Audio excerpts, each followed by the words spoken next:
Everyone knows the Luftwaffe lost the air war. That part is not controversial. By 1944, American bombers were hitting targets in broad daylight over Germany, and German fighter pilots were dying faster than they could be replaced. But there's a specific moment, a specific decision made in the autumn of 1943 that most histories either gloss over or miss entirely. A decision that did not happen on a battlefield, did not make headlines, and was not the result of a single dramatic order from Hitler or Göring. It happened in offices and training bases and administrative reports, quietly, bureaucratically, almost invisibly. And it accelerated the collapse of the Luftwaffe's pilot quality faster than almost any other single policy choice of the entire war. In late 1943, the Luftwaffe took approximately half of its qualified instrument flight instructors and transferred them away from training schools and into frontline combat wings. Not because those instructors were particularly lethal fighter pilots, not because there was some sudden surplus of trained teachers, but because the situation at the front had become so desperate that the logic of the moment overrode the logic of the future. And in doing so, the Luftwaffe essentially cannibalized its own ability to produce the pilots it would need to survive 1944. If you want to understand why that decision was made, why it mattered so much, and why it was effectively irreversible once it happened, you need to go back to where it all started. Not in 1943, much earlier. You need to go back to the very beginning of how the Luftwaffe trained its pilots in the first place, and why instrument flying was such a uniquely fragile and hard-won skill inside that system. Before we go any further, if you find yourself genuinely interested in the hidden machinery of the Second World War, the decisions that happened off the battlefield that shaped everything that happened on it, subscribe, because that is exactly what this channel is built for. The Luftwaffe of 1939 was, by almost any measure, the most operationally capable air force in the world. Not the largest, not the most technologically advanced in every category, but the most battle-ready, the most tactically experienced, and arguably the best trained in the specific skills that early war air combat demanded. The Spanish Civil War had given German aviators something no other major air force possessed going into September 1939. Real combat experience, real lessons learned, in real skies against real opposition. And those lessons had been absorbed, studied, and built into the training system that produced the generation of pilots who flew the Blitzkrieg campaigns over Poland, France, and the Low Countries. But there was a structural tension inside the Luftwaffe's training philosophy from the very beginning.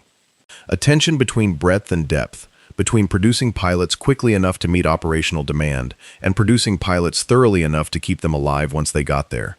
Hermann Göring, who understood air power more as a political instrument than a military one, consistently pushed for numbers. The Luftwaffe needed to look strong. It needed to be able to project force across multiple theaters simultaneously, and that pressure for numbers, even before the war began, meant that certain advanced training elements were treated as optional add-ons rather than core requirements. Instrument flying was one of those elements, and to understand why that mattered so much, you need to understand what instrument flying actually is and why it is so fundamentally different from visual flight. When a pilot flies visually, meaning in clear weather with the horizon in sight and the ground visible below, the task of keeping the aircraft upright and on course is relatively intuitive. The human body provides feedback. The eyes confirm what the body feels. The brain integrates all of that information constantly and almost automatically. An experienced pilot in visual conditions is working with a rich set of inputs, and even a relatively inexperienced pilot can manage basic aircraft control because the visual environment provides so much corrective information. When a pilot enters instrument meteorological conditions, meaning cloud, fog, haze, or darkness, all of that changes. The visual reference disappears. The body's sense of balance, which is processed through the vestibular system in the inner ear, becomes not just unreliable, but actively dangerous. The vestibular system was not designed for powered flight. It evolved over millions of years to help upright primates navigate at walking speed. Put that same system in a banking aircraft inside a cloud, and it will tell the pilot he is flying level when he is in a 30-degree turn. It will tell him he is climbing when he is diving. It will tell him with absolute physical certainty that what the instruments say is wrong. This is called spatial disorientation, and it kills pilots. Not occasionally, consistently, reliably, without mercy, and without warning. The graveyard spiral, the classic accident pattern in which a pilot in cloud enters a gentle bank, fails to notice it, pulls back on the stick to arrest what feels like a descent, tightens the turn, accelerates the descent, and drives the aircraft into the ground at high speed, was killing aviators long before the Second World War, and has continued to kill them long after it. The only defense against spatial disorientation is not willpower, not experience, and not courage. The only defense is disciplined instrument scan, the trained ability to override what your body is telling you and believe what the instruments say instead. That training is not simple. It takes time to acquire and, critically, it takes time to teach. A qualified instrument instructor is not just a pilot who can fly in cloud. A qualified instrument instructor is a pilot who understands the psychophysiology of spatial disorientation well enough to explain it, who can recognize the early signs of a student losing situational awareness before that student knows it himself, who can manage a dual-control aircraft from the back seat while a student in the front seat is struggling with vertigo, and who can do all of this consistently, lesson after lesson, student after student, without burning out or losing the fine-grained teaching judgment that separates a genuinely good instructor from a pilot who is merely flying alongside someone else. The Luftwaffe had a defined pathway for producing these instructors.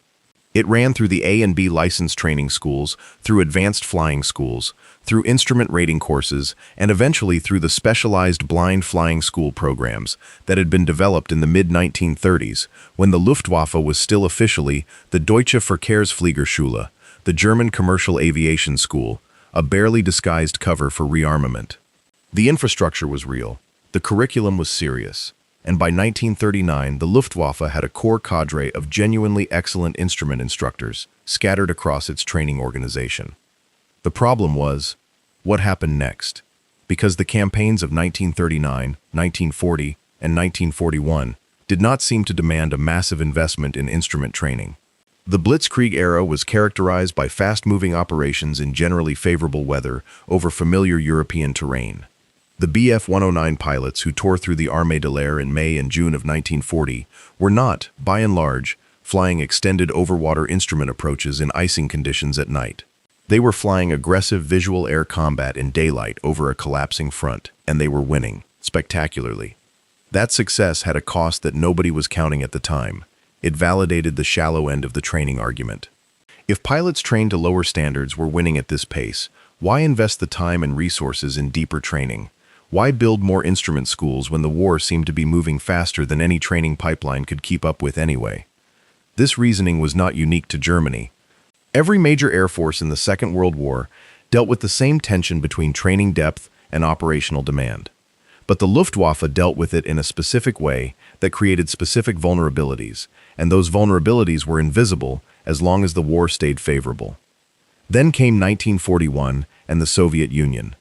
Operation Barbarossa opened a theater so vast, so logistically complex, and so operationally demanding that it immediately began consuming pilots and aircraft at rates that made every previous campaign look modest.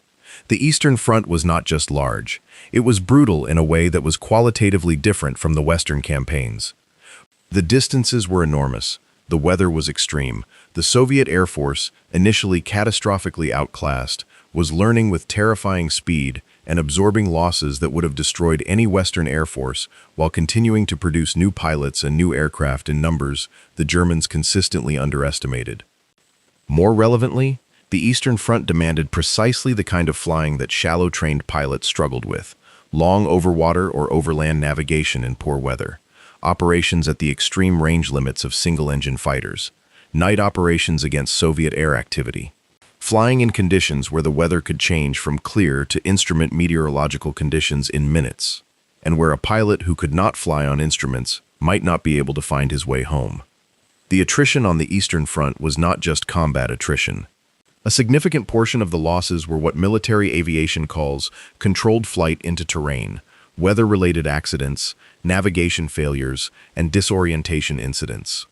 Pilots who were perfectly capable in visual conditions dying because they got caught in weather they had never been trained to handle. And each one of those deaths was not just the loss of a pilot, it was the loss of a pilot who had already consumed months and years of training resources to get where he was. Meanwhile, back in the Reich, the training schools were being squeezed from both ends. Demand for replacement pilots was rising. The time available to train them was being compressed, and the instructors who were supposed to be building the next generation of Luftwaffe flyers were themselves being eyed as a potential reserve of experienced personnel for the front. This brings us to 1942, which is the year that sets the stage for everything that follows.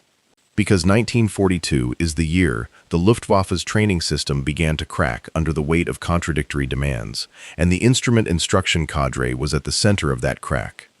The math of the training system was beginning to go wrong in ways that were becoming impossible to ignore.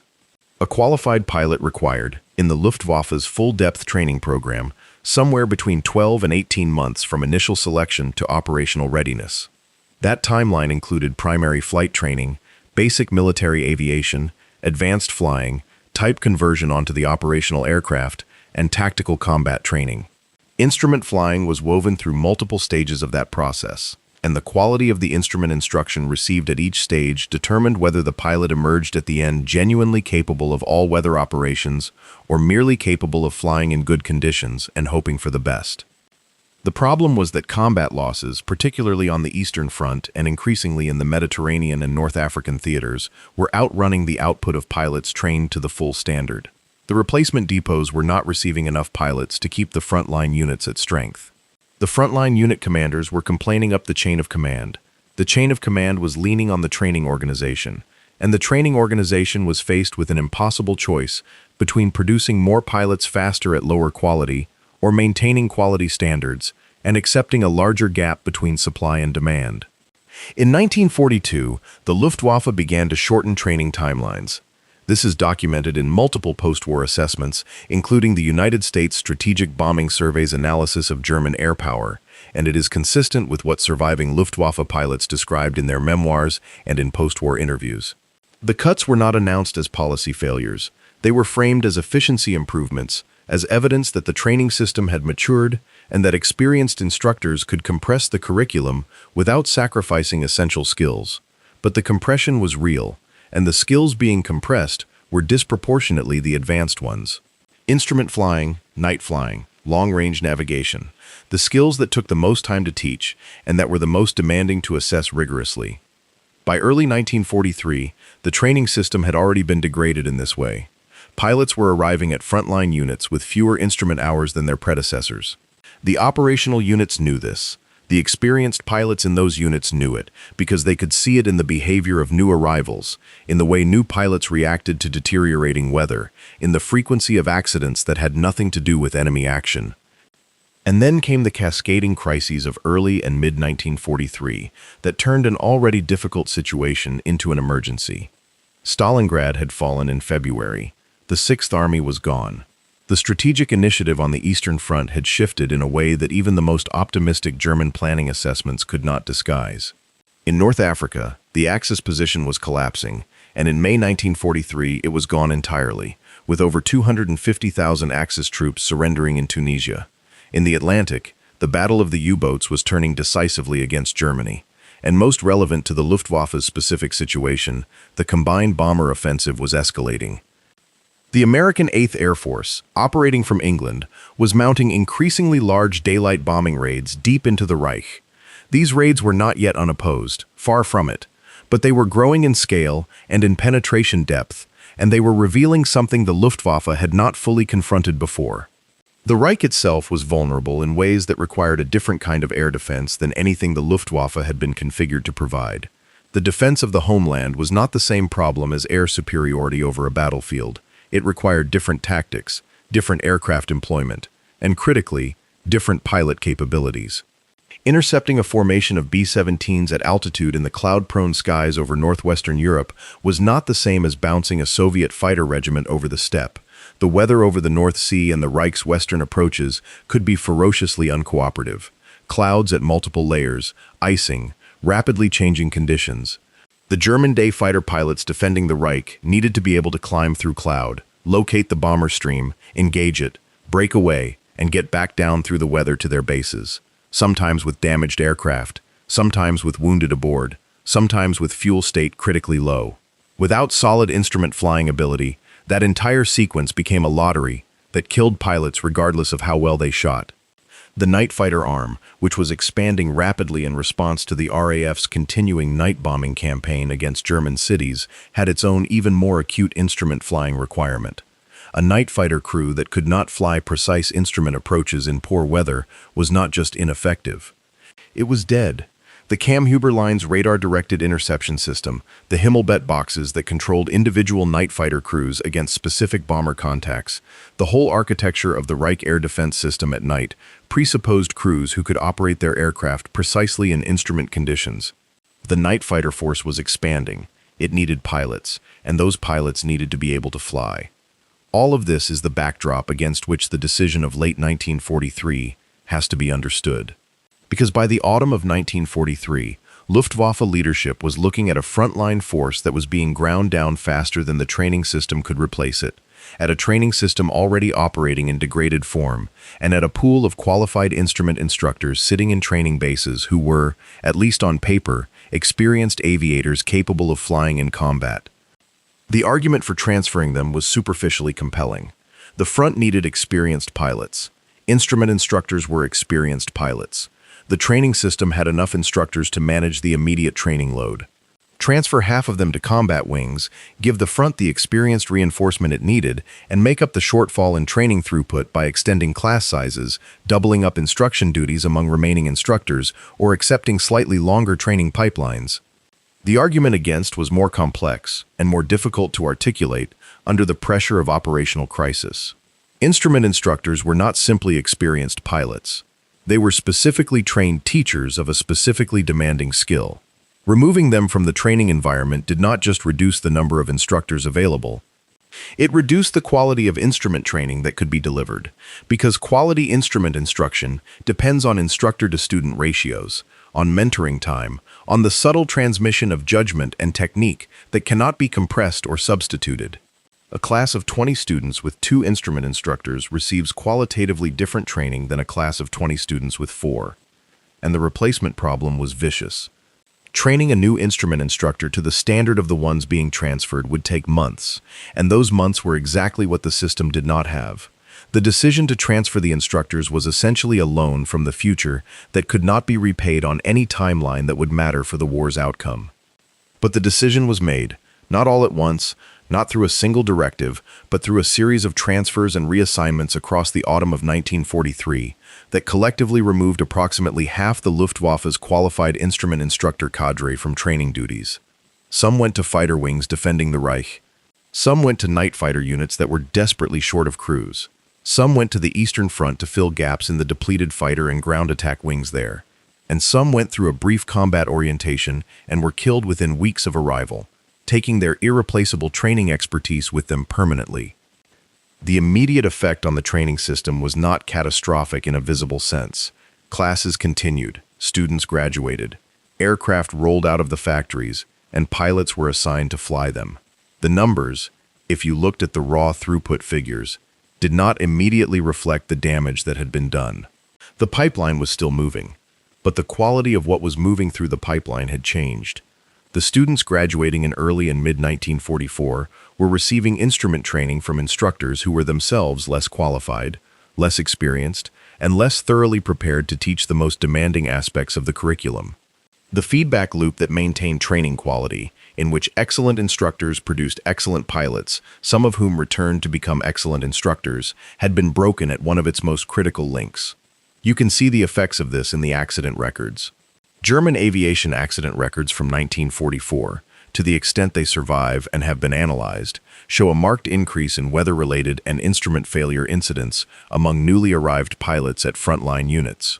Pilots who had been certified as instrument-rated were demonstrating, in the brutal testing environment of actual operations, that their instrument proficiency was not solid enough to sustain them through the kind of flying the war demanded. They could fly the procedure in training conditions with an instructor nearby. They could not apply it under the stress of combat, fatigue, damage, and truly hostile weather. This gap between certified and genuinely capable is one of the subtler tragedies of the 1943 decision, and it is one that military aviation historians have sometimes underweighted in favor of more dramatic explanations for the Luftwaffe's decline. The shortage of fuel is frequently cited. The shortage of aircraft is frequently cited. The grinding numerical imbalance between Luftwaffe strength and Allied strength is the central narrative of almost every account of the air war's later years. All of those factors are real. None of them is wrong. But the instrument-instructor transfer sits beneath all of them as an enabling condition, because a pilot who crashes in bad weather on the way to the front does not need to be shot down by a Spitfire or a P-51, because a pilot who loses situational awareness in cloud over the Rhine is not a combat loss that appears in anyone's air-to-air kill statistics.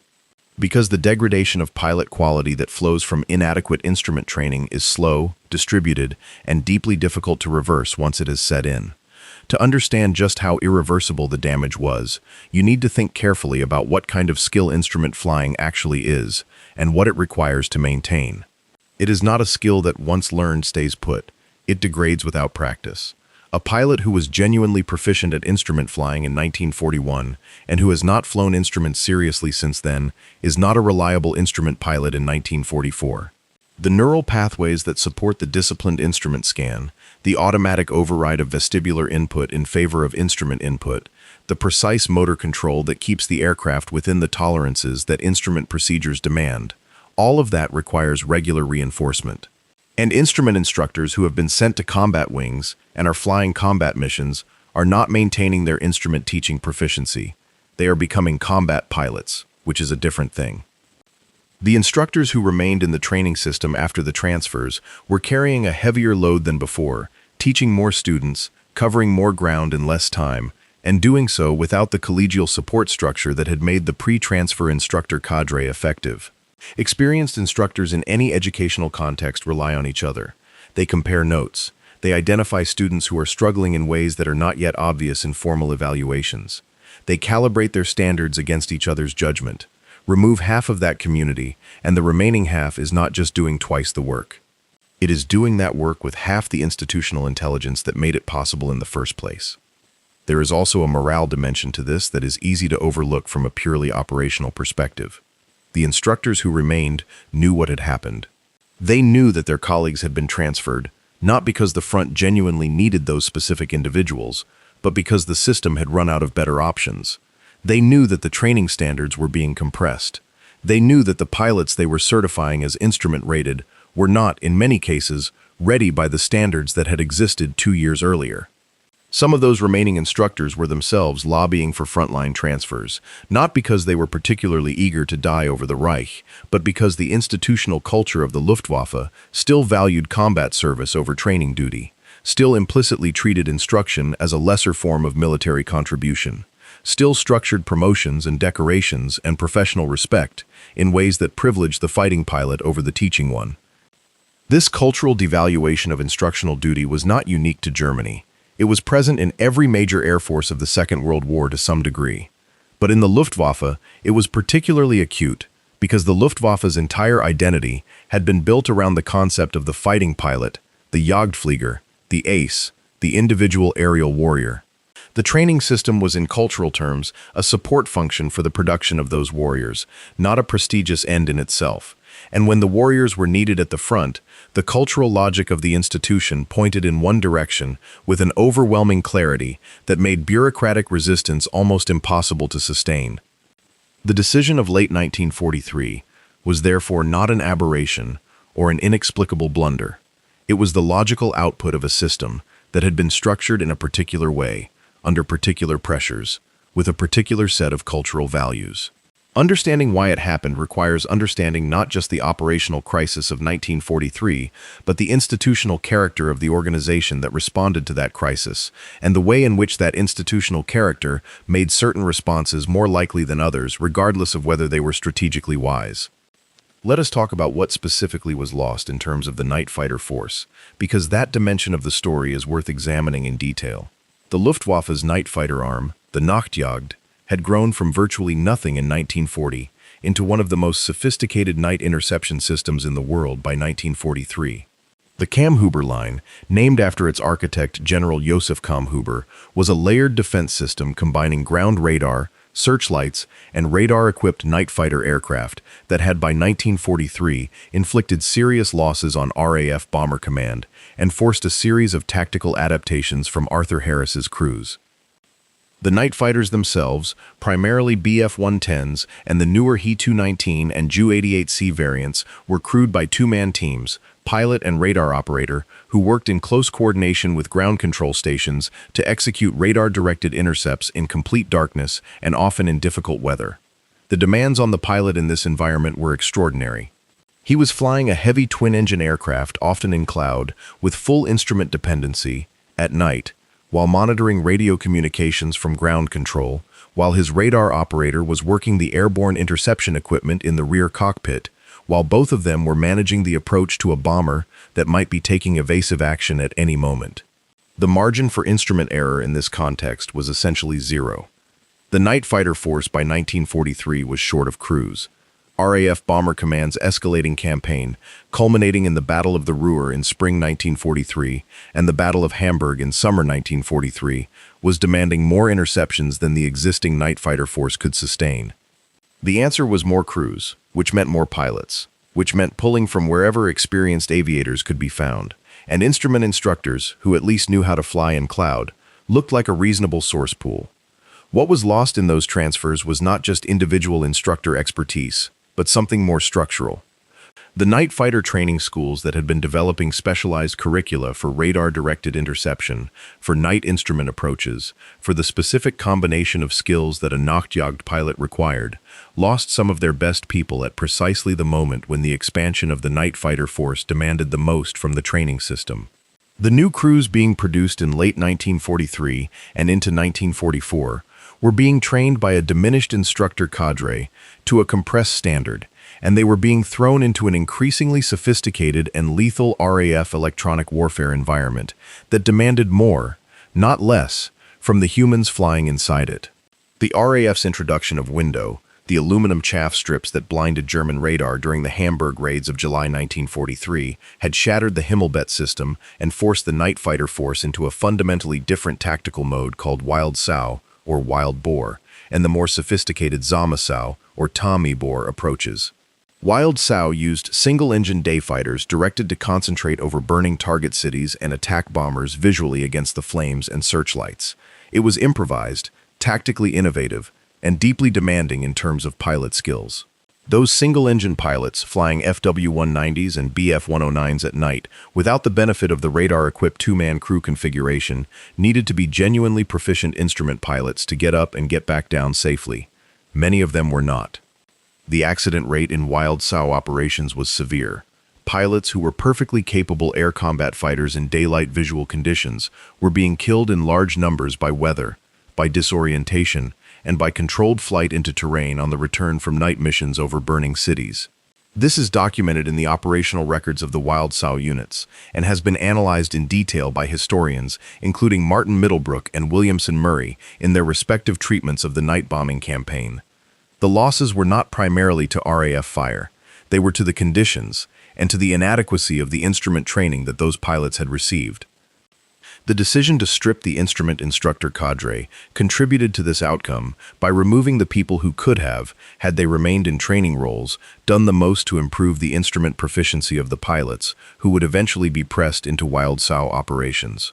It is a counterfactual, and counterfactuals are always uncertain, but the logic of the connection is direct enough to be taken seriously.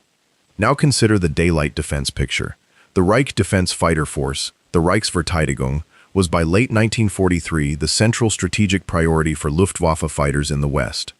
The American daylight bombing campaign was growing in scale and in the depth of its penetrations. The Schweinfurt-Regensburg raid of August 1943 had demonstrated that the Americans were willing to accept catastrophic losses to reach deep targets, and the Luftwaffe had demonstrated in return that it could inflict those losses. But the October 1943 second Schweinfurt raid, Black Thursday, while tactically a German defensive success in terms of bombers shot down, occurred in a context where German fighter losses were also unsustainably high, and where the American willingness to keep pressing was becoming clear. The introduction of the P-51 Mustang, with long-range drop tanks as a bomber escort fighter, was going to change the equation entirely, and it was going to change it starting in late 1943 and through into early 1944. The German fighter pilots defending the Reich would soon face not just the bombers themselves, but a long-range escort fighter that was, airplane for airplane and pilot for pilot, competitive with or superior to anything the Luftwaffe had in the daylight role.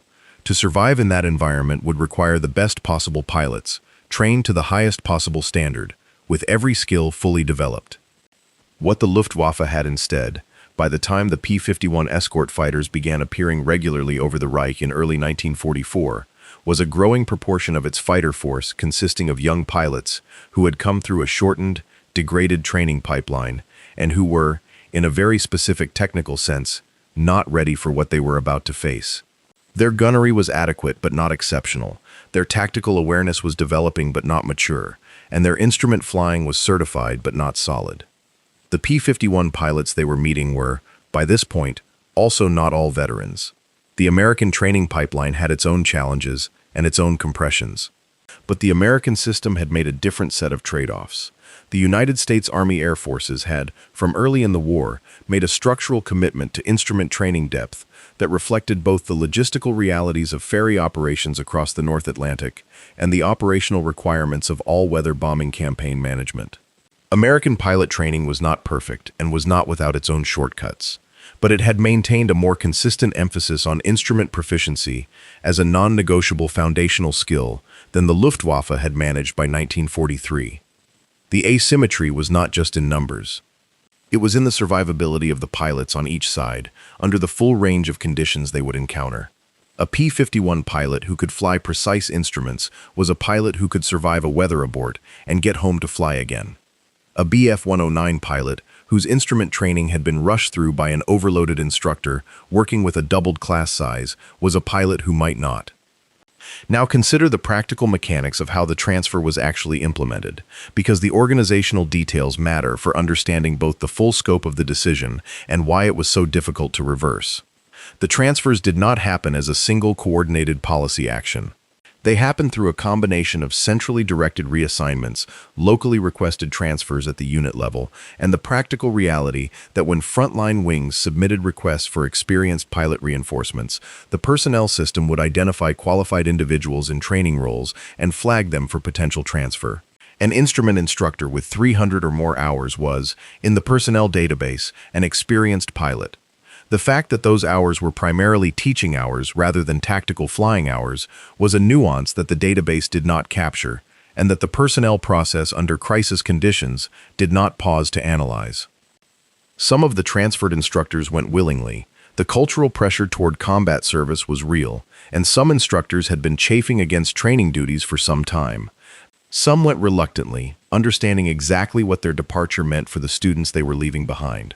Some were transferred without their specific expertise being considered at all, pulled as available bodies from a pool that was being drawn on from multiple directions simultaneously. The receiving units at the front were not, in most cases, aware that they were receiving instrument instructors specifically. They were receiving experienced pilots. How those pilots were used once they arrived depended entirely on the operational situation in their new units. A pilot who arrived at a Reich Defense Fighter Wing in October 1943 during a period of intensive American daylight raids was going to be flying combat missions within days, possibly within hours, regardless of what his previous duties had been. There was no protocol for preserving instructor expertise at the frontline unit level. There was no system for tracking where that expertise went or what was lost when it was killed or wounded in combat. Some of those transferred instructors did eventually return to training duties, either after wounds, after burnout, or after surviving long enough that the training system's need became recognized again as urgent. But by the time any significant number of them filtered back, the damage was done. The cohort of student pilots who had passed through the training system in the window of reduced instruction quality was already at the front, already flying and dying at rates that reflected what they had not been taught. Fixing the training system in 1944 could not retroactively improve the pilots who had already graduated from it. This forward-only nature of the damage is one of the most important aspects of the 1943 decision for understanding its strategic weight. Military decisions that are structurally reversible are dangerous but manageable. Decisions that create irreversible downstream effects at scale are in a different category entirely. The instrument instructor transfer was in that second category. Once the instructors had gone, once the training cohort of late 1943 and early 1944 had passed through the degraded pipeline, the consequence was locked in. The only way to restore the lost capability was to rebuild the entire instructor cadre from scratch, which took time the war did not provide, and to retroactively retrain the pilots who had already graduated, which was operationally impossible while those pilots were needed in combat. There is also a secondary effect worth examining. The transfer of qualified instrument instructors to combat wings had an impact not just on the students those instructors would have taught, but on the institutional knowledge base of the Luftwaffe's training system more broadly. Instrument flight instruction in the 1943 Luftwaffe was not a purely individual skill. It was a community of practice. The accumulated learning of the instructor cadre, the shared understanding of how German pilots in German aircraft with German equipment typically struggled in instrument conditions, the refined methods for diagnosing specific kinds of student difficulty, the evolved curricula that had been developed through years of trial and error, all of that institutional knowledge was partially embodied in the people who carried it. When half of those people left, the institutional knowledge went with them. What remained was not simply half the knowledge. The loss of certain individuals was disproportionately damaging because expertise within the instructor cadre was not evenly distributed. Some instructors were significantly more knowledgeable than others. Some had developed the deepest understanding of the most difficult aspects of the curriculum. Some had been the primary architects of the training methods being used. When those individuals were transferred, because they were in some cases among the most experienced and therefore most attractive to the personnel system looking for combat-worthy pilots, the loss to the training organization was out of proportion to the numerical reduction in instructor headcount. The training schools that had relied on those key individuals faced a specific kind of degradation that went beyond simple numbers. Junior instructors, who had been developing under the guidance of senior mentors, were suddenly on their own. Curricula that had been maintained and refined by people who understood their full rationale were now being taught by people who understood the what, but not always the why. The subtle adaptations that experienced instructors made, the calibrations to individual student need, the recognition of the specific patterns that preceded the development of a reliable instrument pilot, these were lost with the individuals who had accumulated them. This is the dimension of the story that is hardest to quantify and easiest to dismiss, because it does not show up in any simple statistic. You cannot look at a table of training hours or graduation rates and see the difference between instruction delivered with full institutional intelligence and instruction delivered by people doing their best with inadequate preparation. But the difference was real, and it mattered. To see just how much it mattered, consider the evidence from the other direction. The Luftwaffe units that maintained the highest operational effectiveness the longest into the war, the elite fighter Geschwader that continued to produce exceptional combat results even in the deeply unfavorable conditions of 1944 and early 1945, were disproportionately units that had retained a core of experienced pilots who had come through the full-depth training system earlier in the war. Pilots like Erich Hartmann, who accumulated his extraordinary record not despite the training system, but in significant part because of it, having come through a training pipeline that still had full depth when he was in it, and having been mentored at the unit level by experienced pilots who still had the time and the institutional culture to perform that mentoring. The contrast with the experience of pilots arriving at frontline units in mid-1944 is stark in the memoirs and accounts that have survived. Experienced German pilots who were still flying in 1944 have consistently described the difference they observed in the capability of new arrivals compared to what they remembered of their own generation of replacement pilots arriving in 1941 or 1942. The new arrivals of 1944 were often not instrument proficient, they were not tactically mature, they did not have the hours. And perhaps most importantly, the mentoring system at the unit level, the informal but critical process by which the frontline squadrons had previously transmit experience from veterans to newcomers, was itself breaking down because so many of the veterans were gone.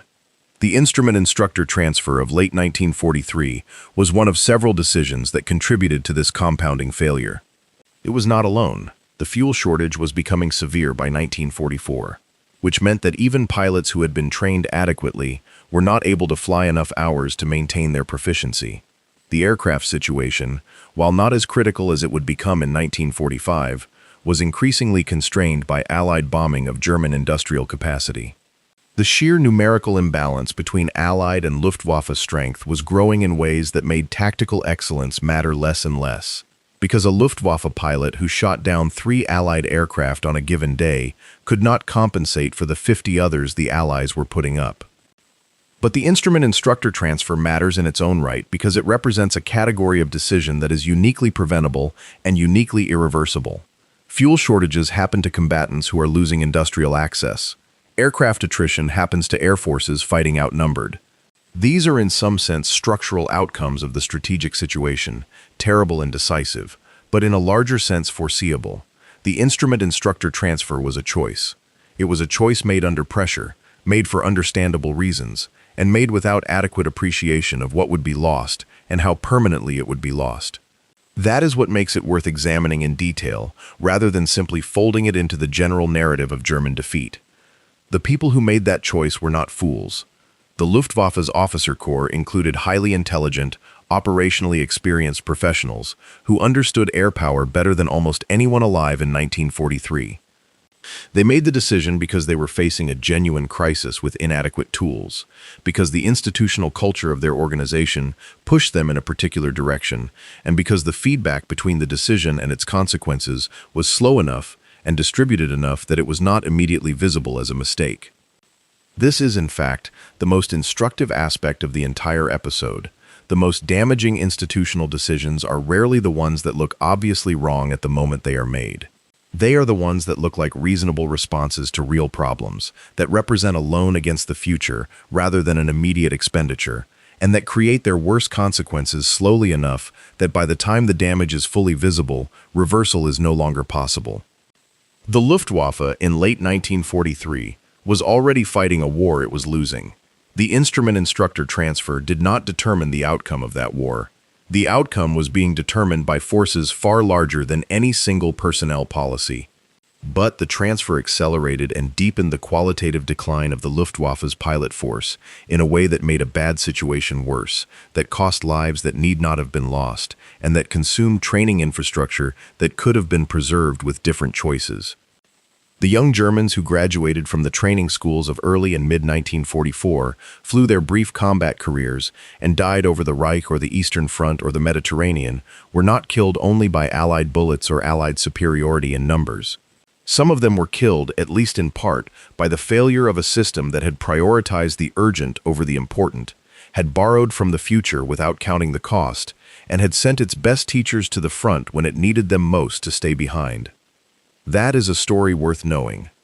Not because it changes the outcome of the war, but because it illuminates something true and persistent about how institutions under pressure make decisions, about what gets counted and what gets overlooked, and about the specific gravity of expertise that cannot be replaced once it is lost.